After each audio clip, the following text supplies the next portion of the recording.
Bismillahirrahmanirrahim. Assalamualaikum warahmatullahi wabarakatuh. Alhamdulillahi hamdan katsiran thayyiban mubarakan fihi kama yuhibbu rabbuna wa yardah. Asyhadu an la ilaha illallah wahdahu la syarikalah wa asyhadu anna Muhammadan abduhu wa rasuluh. Ahibati fillah, azani Allah wa iyakum jami'an. Alhamdulillah, kita bersyukur kepada Allah Subhanahu wa taala atas segala limpahan rahmat, inayah beserta nikmat yang Allah Subhanahu wa taala berikan kepada kita, sehingga pada kesempatan yang berbahagia ini, di tempat yang mulia ini, alhamdulillah kita masih dipertemukan lagi dengan sahabat IDM dan seluruh channel YouTube IDM TV dan Facebook Idaduat Muhafidin Pondok Pesantren Al-Ukhuwah 2. Pada kesempatan yang berbahagia ini, alhamdulillah kita kedatangan tamu yang insya Allah sangat mulia, yaitu guru kita semua, Ustaz Abu Isa Hafidhullah Ta'ala. Pada kesempatan yang berbahagia ini, para ikhwah semuanya, kita akan sedikit meminta kepada beliau tausiah atau nasihat masalah targhib wa tarhib, terutama masalah din, masalah agama. Dan mari kita semua menyaksikan apa yang akan beliau untaikan kepada kita semua, dan mudah-mudahan kita bisa mengambil faedah yang banyak dari apa yang beliau sampaikan. Kepada Ustaz Abu Isa Hafidhullah Ta'ala, falyatafadhal mashkura ma'zura. Bismillah. Assalamualaikum warahmatullahi wabarakatuh. Assalamualaikum. Innal hamdalillah nahmaduhu wa nasta'inuhu wa nastaghfiruh wa na'udzu billahi min shururi anfusina wa sayyiati a'malina. May yahdihillahu fala mudhillalah wa may yudlil fala hadiyalah. Asyhadu an la ilaha illallah wahdahu la syarikalah wa asyhadu anna Muhammadan abduhu wa rasuluh. Ya ayyuhalladzina amanu taqullaha haqqa tuqatih wa la tamutunna illa wa antum muslimun. Ya ayyuhan nasu taqu rabbakumul ladzi khalaqakum min nafsin wahidah wa khalaqa minha zawjaha wa bassa minhuma rijalan katsiran wa nisaa'a wattaqullaha alladzi tasaaluna bihi wal arham innallaha kana 'alaikum raqiba. Ya ayyuhalladzina amanu taqullaha wa qulu qawlan sadida yuslih lakum a'malakum wa yaghfir lakum dzunubakum wa man yuti'illaha wa rasulahu faqad faza fawzan 'azima. Amma ba'd. Ikhwafidin azanallah wa iyyakum, dimanapun antum berada, wabil khusus yang ada di IDM ya, Idaduat Muhafidin, Idat Muhafidhah Mahat Ukhuwah 2 yang ada di Sukoharjo ini. Alhamdulillah, tidak lupa mari kita untuk senantiasa memuji dan bersyukur kepada Allah SWT atas segala nikmat yang Allah anugerahkan kepada kita, termasuk perjumpaan kita pada siang menjelang sore pada hari ini. Dan ya, saya pribadi bersyukur sekali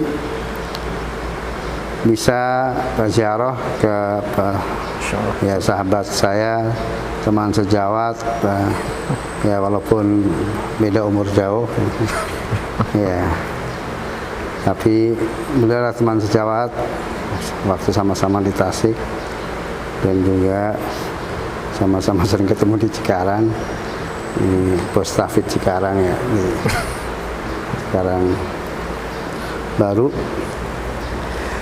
Ikhwafin rahimani wa rahmatullah, memenuhi apa yang beliau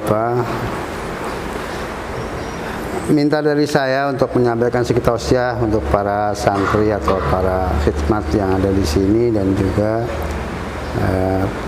pendengar setia atau penyaksi setia dari IDM YouTube atau Facebook.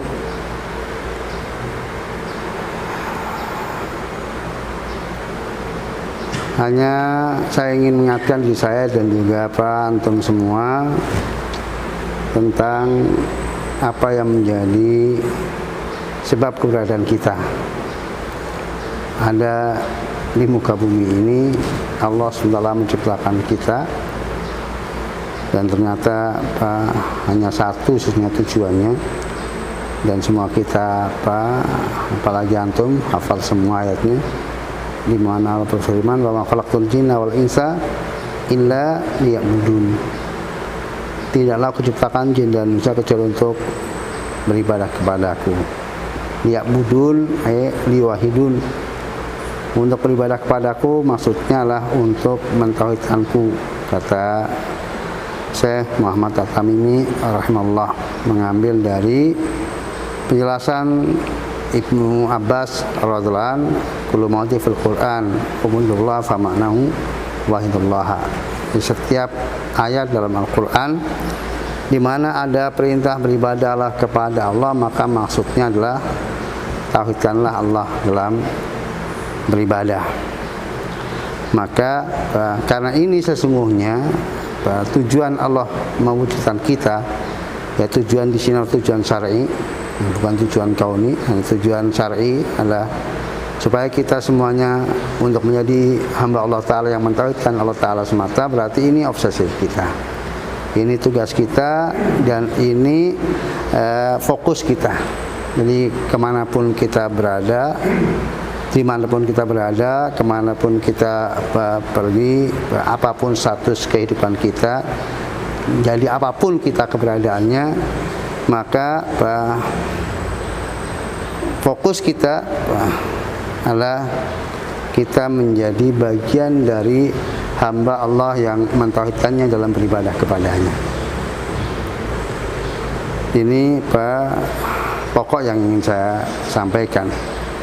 Nah, ketika kemudian kita menyadari bahwa hidup kita diciptakan oleh Allah Ta'ala untuk itu, yaitu untuk menghamba kepada Allah dengan mentauhidkan Allah dalam beribadah, sehingga yang mesti kita pelajari dan kita tekuni adalah seperti apa yang dimaksud menjadi hamba yang mentauhidkan Allah dalam ibadah gitu.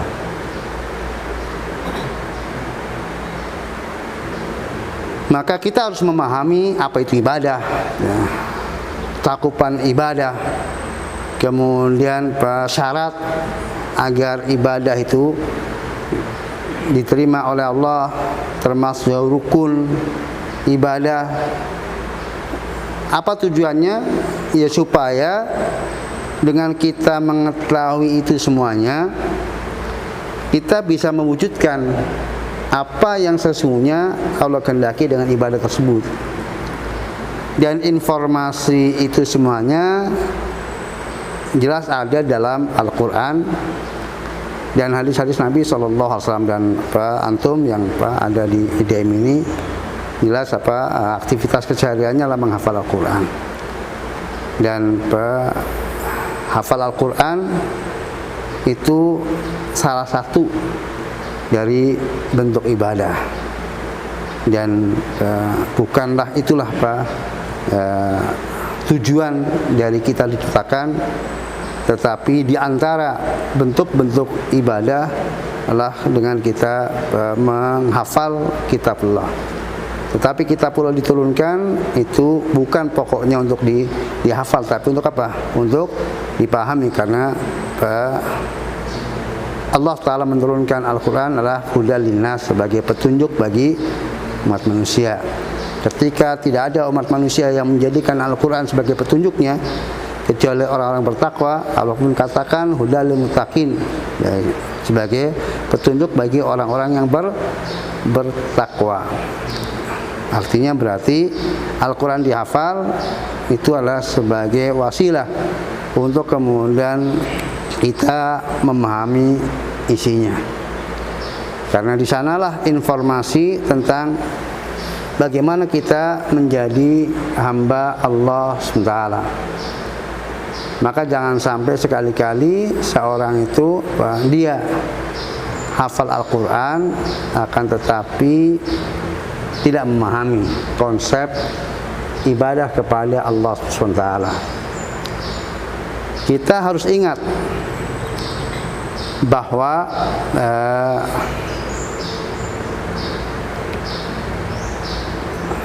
kehidupan kita Bani Adam itu hidup di muka bumi ini dengan sekaligus juga di samping kita adalah diperintahkan untuk menjadi hamba Allah yang mentauhidkannya dalam ibadah, tetapi di satu sisi ada musuh bebuyutan, ya, di mana musuh bebuyutan kita semuanya, ya, yang berawal dari kehasadnya kepada bapak kita Adam alaihissalam, ya, dan sombongnya atas ya, sombong dari sisi dia tidak mau untuk menganggap untuk memuliakan Adam alaihissalam karena merasa lebih baik, yang akhirnya berdampak sombong dari menerima kebenaran untuk tunduk kepada perintah Allah SWT. Sudah bertekad, dia bersumpah, dan Allah pun kabulkan sumpahnya. Fabi izzatika, sumpah beliau, kalau fabi izzatika la uhyanahum ajma'in illa ibadaka minhumul mukhlasin. Ya, dia mengatakan, dan demi kemuliaanmu, maka aku akan sesatkan mereka semuanya kecuali hamba-hambamu yang mukhlis, yang dianugerahi oleh Allah SWT keikhlasan. Sehingga ya, untuk menuju kepada apa yang diinginkan oleh Allah berupa menjadi hambanya yang mengabdi hanya kepadanya dan tidak mempersekutukannya, dalam bahasa singkatnya harus untuk menjadi orang yang mukhlis, itu kita memiliki penantang dalam hal ini, yang dia tidak akan pernah berhenti siang malam, ya, mereka anak buahnya, bala tentaranya tidak akan pernah berhenti siang malam, pagi sore, dan dengan segenap cara, dari arah depan, dari arah belakang, dari arah kanan, arah kiri, ya, dan dari segenap arah untuk kemudian menyeret kita ke dalam jurang mempersekutukan Allah SWT dengan berbagai macam bentuknya.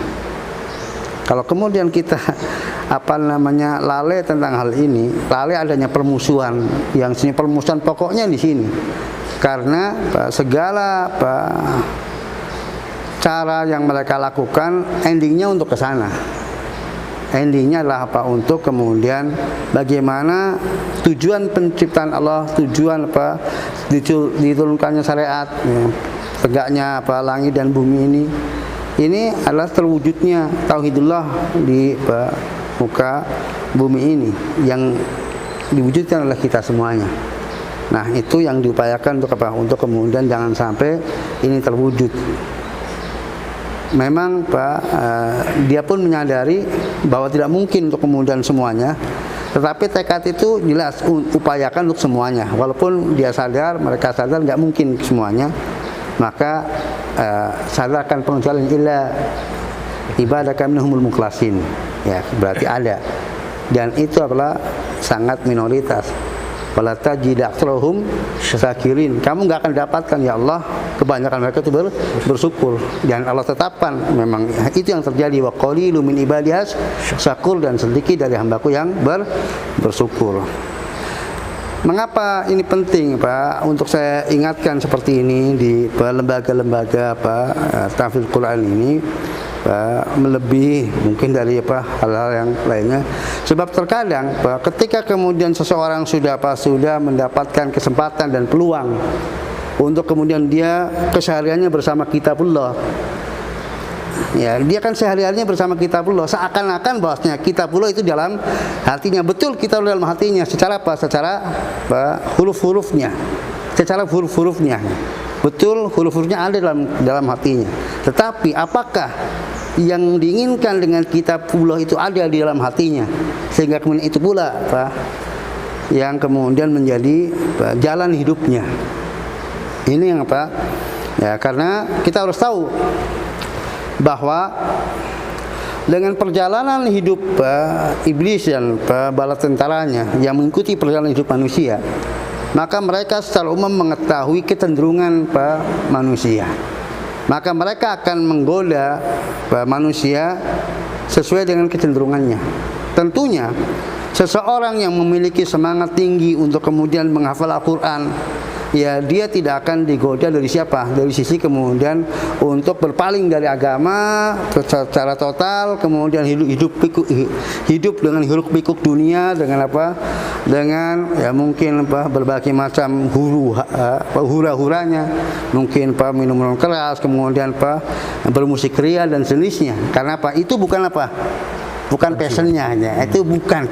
Jadi dia suka dengan apa? Dengan Al-Quran. Dia suka. Ini kitabullah Al-Quran. Dia suka untuknya.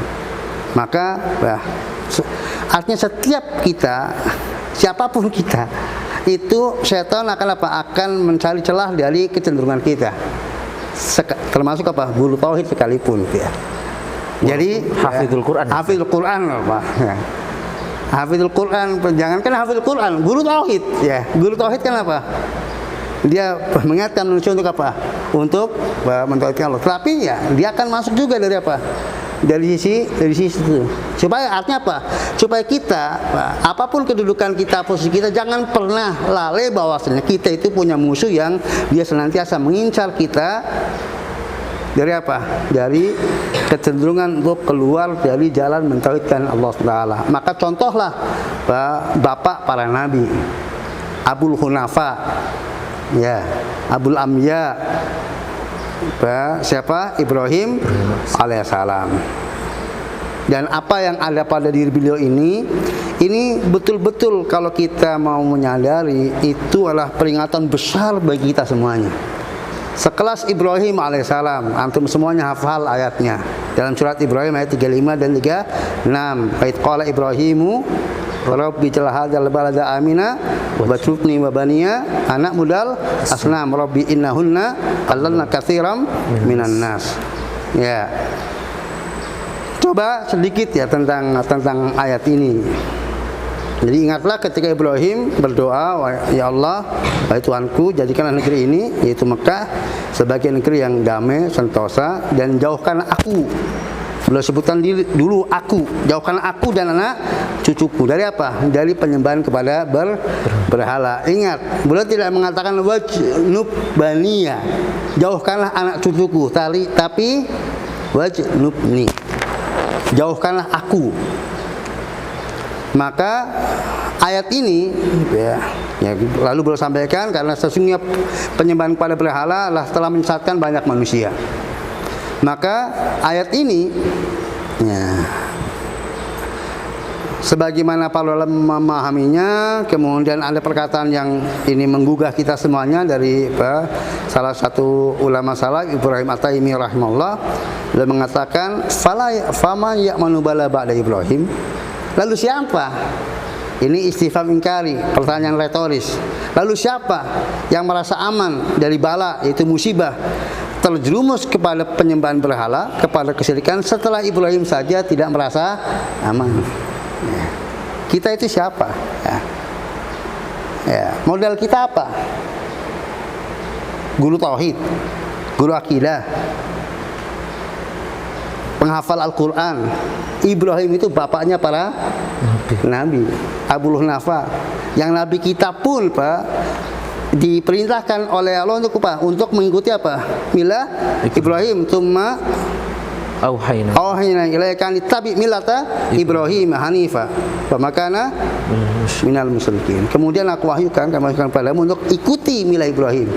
Dan setiap Allah menyebutkan tentang Ibrahim, banyak sekali digandengkan dengan apa? Hanifa wa makana musyrikin. Dia seorang yang hanif, yang berpaling dari syirik menuju tauhid, dan sekali-kali dia bukan bagian dari orang musyrik. Yang menunjukkan itu apa? Artinya sifat kepribadian yang sangat menonjol pada Ibrahim, betapa jauhnya beliau dari apa? Dari kesyirikan. Tetapi dengan demikian beliau tidak pernah merasa aman dari terjerumus ke dalam kesyirikan. Ya, tidak ada. manfaat hidup ini bagi kita sesungguhnya. Kalau kemudian kita hidup tapi hakikatnya indallah kita ternyata apa? Tidak selamat dari namanya kesyirikan. Dan pangkal terjerumusnya orang dari kesyirikan itu, terhadap kesyirikan adalah apa? Ketika dia al-amnu min, merasa aman darinya, merasa aman dirinya akan terjerumus dalam kesyirikan. Maka saya Shalih Abdul Aziz, saya Muhammad At-Tamimi rahimahullah sendiri, amma man qala